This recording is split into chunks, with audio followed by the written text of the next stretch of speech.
이분이 사실 전반기 국회의장으로 출마를 하셨잖아요. 근데 예상외로 우원식 후보한테 패배하고 그냥 있었습니다. 아마 그 사이에 전임 법사위원장이었던 정청래가 대표가 되고 전임 도지사였던 이재명 대표가 대통령이 되고 하는 그 성공 방정식의 루트를 눈여겨봤을 겁니다. 그래서 법사위원장으로서 정청래보다 더 격하게 야당을 입을 막고 쫓아버리고 일방체류를 하고 그래서 개딸들의 박수를 받고 그 여세를 몰아 결선도 가지 않고 경기도지사 후보가 되고 이후에는 경기도지사 후보였던 이재명 전 지사의 성공 방정식을 따라 대권의 꿈을 꾸고 있는 더 꿈을 키운 것 같은 추미애의 아이콘은 강성이고 독주고 독선입니다. 경기도정을 하는데 도의회에서 만약에 반대를 한다. 법사위원장 하던 식으로 하면은 경기도의 의정관계가 어떻게 되겠습니까? 완전히 파탄이 날 겁니다. 두고 보십시오. 만약에 저분이 도지사가 되신다면 그렇게 할 겁니다.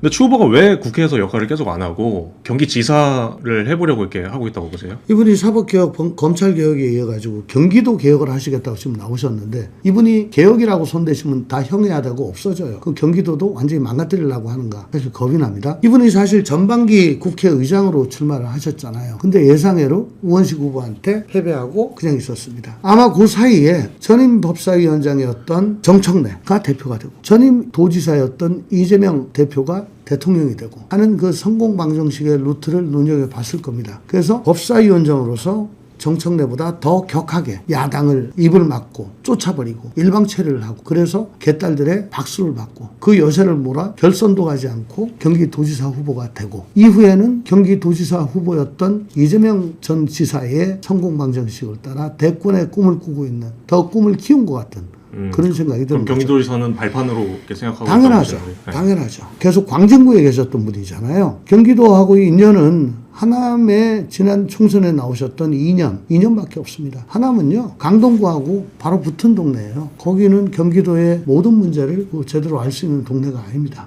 추 후보가 도정을 하면은 형해화 될 것이다 이런 식으로 말씀을 하셨는데 조금 더 구체적으로 상상을 해보자면 어떤 방식으로 그러니까 기존의 스타일을 봤을 때 어떤 식으로 좀 악영향을 미치게 될 거라고 보시는 거예요? 민주주의는 대화, 수기, 타협이에요. 추미애의 아이콘은 강성이고 독주고 독선입니다. 경기도정을 하는데 도의회에서 만약에 반대를 한다. 법사위원장 하던 식으로 하면은 경기도의 의정관계가 어떻게 되겠습니까? 완전히 파탄이 날 겁니다. 주민들이 민원 넣고 이거 안 된다고 절규합니다.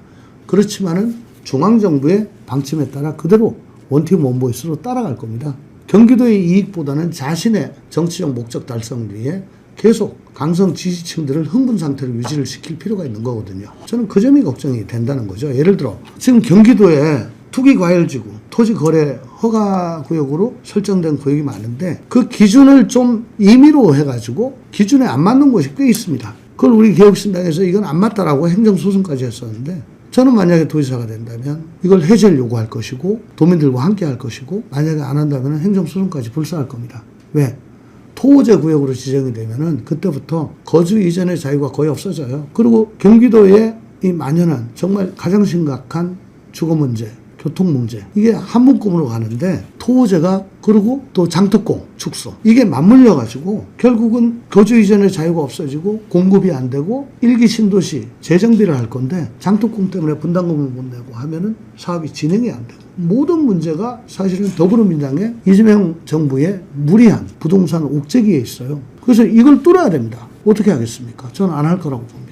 그러니까 정부가 좀 도민의 어떤 목소리와 다른 방향으로 정책을 세우더라도 네. 지방자치 차원에서 좀 보완을 해줘야 될 측면이 있을 텐데 그거를 못할 것이다. 중앙정부 혹은 강성 지지층에만 호응을 할 거다. 두고 보십시오. 만약에 저분이 도지사가 되신다면 그렇게 할 겁니다. 그래서 도정은 완전히 형해화되고 도의회와의 관계는 항상 막장으로 갈 겁니다. 지금 말씀하신 경기도의 어떤 현안들 간단하게 또 말씀해 주셨는데 이거 듣다 보니까 토론이 어떻게 될지 좀 궁금한데요. 그러니까 27일에 3자 토론 예정돼 있잖아요. 그래서 후보님 SNS 글이나 그간 인터뷰나 이런 거 봤을 때 양양자 후보도 물론 이렇게 세게 비판하시지만 또 한편으로는 추미애 저격수를 자처하시는 듯한 느낌도 들어요. 저격수? 글쎄요. 저는 두 분 다 아닌 건 아니라고 말씀을 드리는데 토론 말씀하셨으니까 당장 어제 19일 경기 언론인 클럽과 경인 기자협회에서 공동 주관하는 경기도지사 후보 초청 토론회가 예정이 되어 있었습니다. 추미애 후보는 일관하여 참석하지 않겠다는 의사를 명백히 했고 양영자 후보는 추미애 후보가 참석하면 가겠다.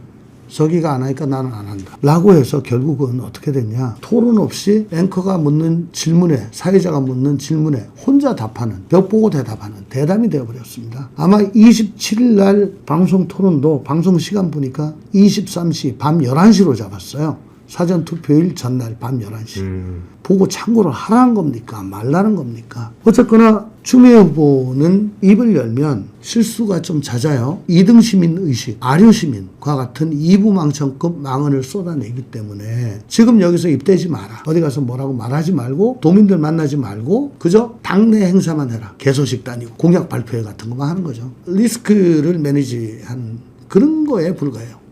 깜깜입니다.